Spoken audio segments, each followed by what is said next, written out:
At 38 weeks pregnant, 22-year-old Rebecca Park was just days away from meeting her baby.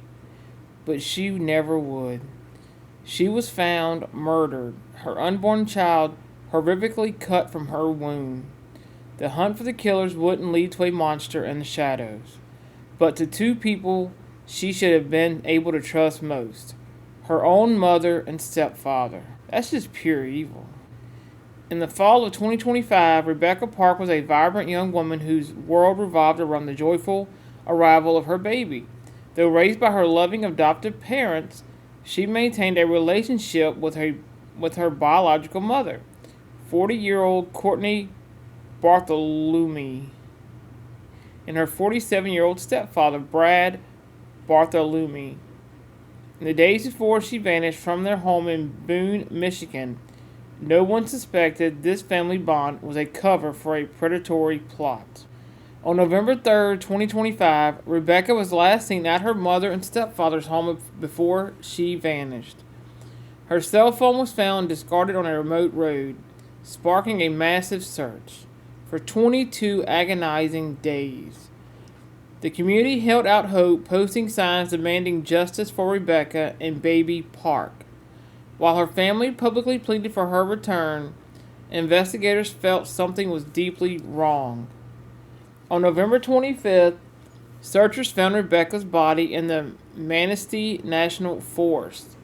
An autopsy revealed a gruesome twist that turned the case on its head. Rebecca was no longer pregnant. Her baby was gone. The case immediately escalated into double investigation: the murder of a young woman and the abduction of her infants. The urgent question was no longer just what happened to Rebecca, but where was her child? Investigators zeroed in on Courtney and Brad. After a search of their property, the couple was taken into custody. At their arraignment, the prosecutor laid out a story of unimaginable cruelty, calling the plot, frankly, evil personified. They alleged that on November 3rd, the couple lured Rebecca to their home, forced her into a vehicle, and drove her into the forest. There, they tortured her and cut her baby from her womb, killing them both. Both were charged with first-degree murder, torture, and unlawful imprisonment, and were denied bond. The details of this case are difficult to hear, but it's important that Rebecca's story is told. If you believe in the pursuit of justice, please consider subscribing for more true crime analysis. The legal process against Courtney and Brad is now underway. Michigan Attorney General Dana Nessel said, "Rebecca had everything to live for, and our hearts are with her loved ones as they endure this unthinkable loss. But the most tragic piece of this puzzle remains missing. As law enforcement continues to search for the baby, a community waits for justice for the young mother and the child she never got to hold." Rebecca Park goes missing the night of November 3rd. She's 38 weeks pregnant, 2 weeks, give or take, from delivery. But on November 25th, 3 weeks and 1 day later, she's found dead in a national forest. She'd been stabbed to death and her unborn baby cut from her womb. And now that baby is nowhere to be found. This is a bit of a head scratcher. Somehow police still say the baby's dead, even though they don't know where the baby is.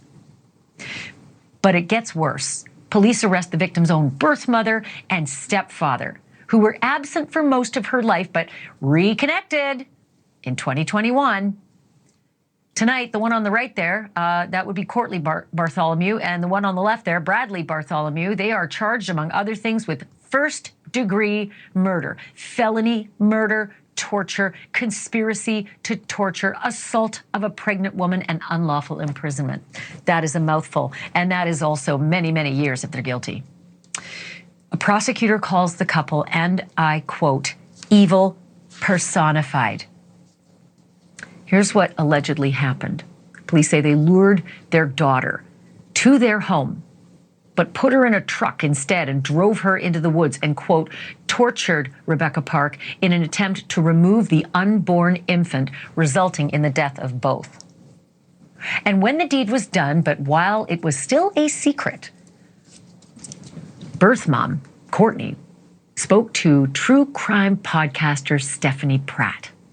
She told Stephanie that she had planned to visit her daughter and give her daughter some money that she'd made from selling some land. In hindsight, that may have been part of the alleged plot to lure the victim to her death. She whispered under her breath, "Mom, you're going to have the 2,000, right?" I said, "Yeah." And she's like, "Okay." And that was all she said. Yeah, but that tape pops up in her trial.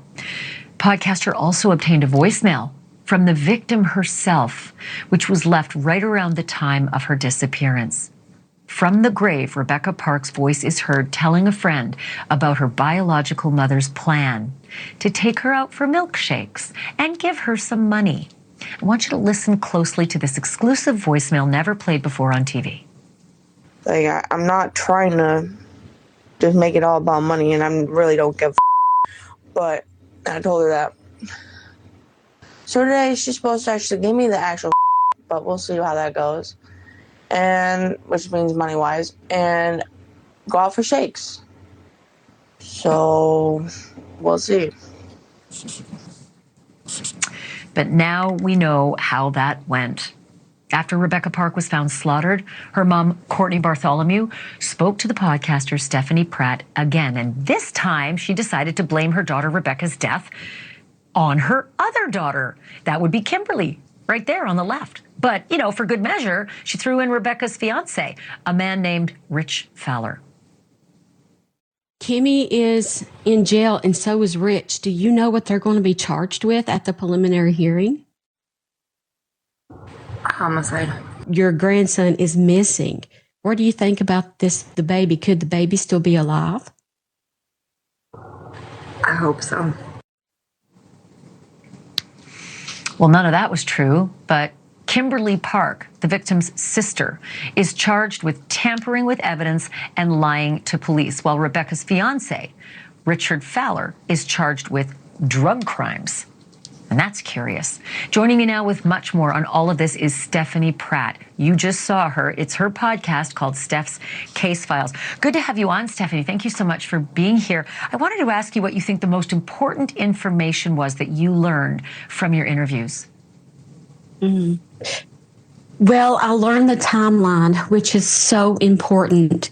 And I learned inconsistencies in the timeline that Courtney was given and the descriptions that she was giving of Rebecca getting into that mystery car on November the 3rd. And through our interviews, things started not to add up and didn't make sense. And I knew something nefarious had happened. So tell me what you know, or at least what you suspect happened after the victim went to her family's home. Like, sort of take me moment by moment. Sure. So on November the 3rd, 2025, Courtney went over to Rich's house, which Rich is the fiance, to pick Courtney up to take her to go for shakes.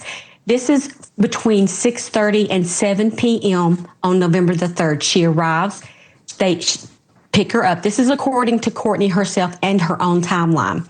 By 7:30, they're back at home. And Courtney said that they sat in the driveway and planned the baby shower. And then all of a sudden, a car pulled up. And Rebecca said, "Mom, I have somebody coming to get me." And Courtney said, "What do you mean? Who's coming to get you?" And she said that Rebecca took the $2,000, all in $100 bills, put it in a pocket, and got in the mystery car and drove away. That was the last time she claims that she saw her. But the interesting part is she says that happened around 8:30. And by 11 o'clock, she was calling Rich, the fiance, so many times in a row to try to get his attention, but he was asleep at home. So they set up this whole thing to have Rich ping the phone so that they could find the phone. And then when they found the phone, that's when the timeline began of where is Rebecca and her baby. Can I jump in for a moment too? And I'm just going to ask our control room to put that graphic up with all four of the faces again so that we can get real clarity. It's confusing. So Courtney Bartholomew is the biological mom. And of course, you're not seeing on the screen Rebecca, the victim here. But Rebecca's mom is Courtney Bartholomew. And Bradley Bartholomew is her husband. And then Kimberly Park is the victim's sister. And Richard Lee Fowler is the victim's fiance. But is it true that Courtney, that mom, also dated that fiance of her daughter? Yes, that is true. They dated until 2023, from what I understand. And Rebecca, who was 22, started dating Rich. They became engaged, and she became pregnant. Okay. So next question. You did some interviews before and after Rebecca's body was found. How did things change from this mom, Courtney, as to what she told you before Rebecca was found and what she told you after Rebecca was found dead? Well, it's interesting because she repeated this timeline of this mystery car. And I kept asking her, Courtney, that doesn't make any sense. She wouldn't last very long on the road with only $2,000. Do you think that she left Rich? And Courtney was adamant that she left Rich to get away from his ways. But she didn't want to search. She said that she was disabled and in the wheelchair.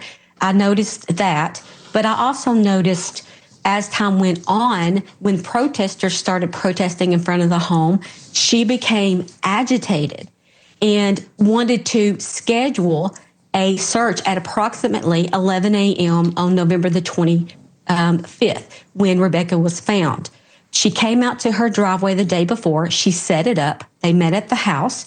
And sure enough, right where she pointed is where they found Rebecca's body, which, by the way, wasn't there the day before when that area had been searched. So Rebecca had been moved overnight.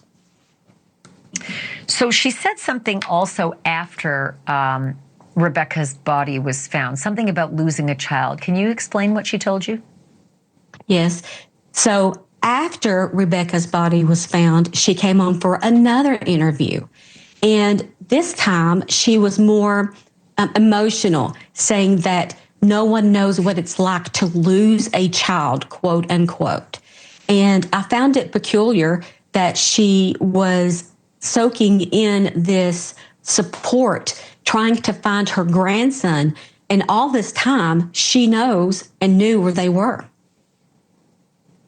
Here's the other thing that I couldn't, well, I guess I could believe it because I couldn't figure out why a mom would do something like this to her own biological daughter, cut a fetus out while that daughter is alive. But you learned something that might point to motive. What was it? Well, we know that Courtney Bartholomew sent a message from her Facebook to someone telling them that she had a baby in the NICU, born early, and he was having trouble breathing. This is in October, just before Rebecca goes missing. And I asked her about that. I confronted her. She denied sending it, although it is from her Facebook account. And what I allege, everything is alleged. What I feel has happened here is that because she talked to me about wanting to have a baby with Brad, she even talked about her 14-year-old son wanting to have a sibling. And all of this was set up right around the time that Rebecca went into sort of a premature labor. She went to the hospital. It wasn't quite time. This was the day before she went missing. So I feel like the premeditation charge that came in on Courtney was because she must have researched how to do this blotched C-section in the middle of the woods. In the process, the baby died. Ooh. But I feel like that they were trying to take the baby and keep the baby for their own. Well, I will be waiting for those first few hearings to see if they release any evidence of Google searches, because that very often can do a lot of people in. And when you've got this many people allegedly involved, there may be a lot of communication. And if there's that, intricate an operation that might have been required, that would be something that could show up. Boy, is it ever good that you're here. It's very complicated. Stephanie Pratt, great job at getting those interviews. And I really do believe that your interviews are going to be a huge part of any trial or case against them. Thanks so much for this.